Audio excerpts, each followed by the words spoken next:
নাম জপ। আমাদের হরিনাম জপ করে কী লাভ? জপ করা মানে কৃষ্ণের কাছে মনের কথা খুলে বলা। জপ করা মানে কৃষ্ণের কাছে সেবা প্রার্থনা করা। জপ করা মানে কৃষ্ণ সাক্ষাৎ আপনার সম্মুখে উপস্থিত আছে এমনটি অনুভব করা।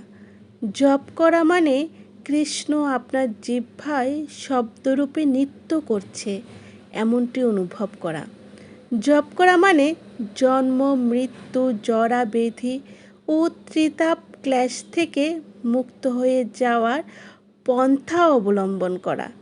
জপ করা মানে এই জড় ব্রহ্মাণ্ড ভেদ করে গোলক বৃন্দাবনে উন্নীত হওয়া।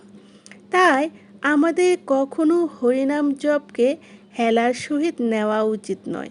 হরিনাম সাধারণ কোনো মন্ত্র নয়, হরিনাম সাক্ষাৎ শ্রীকৃষ্ণের অভিন্ন রূপ। তাই আমাদের খুব যত্নের সহিত হরিনাম জপ করা উচিত। হরে কৃষ্ণ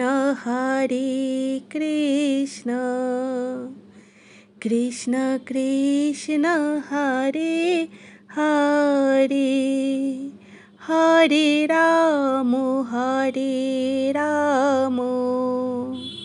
রাম রাম হরে হরে। হরি বল। জয় শ্রী রাধাকৃষ্ণের জয়।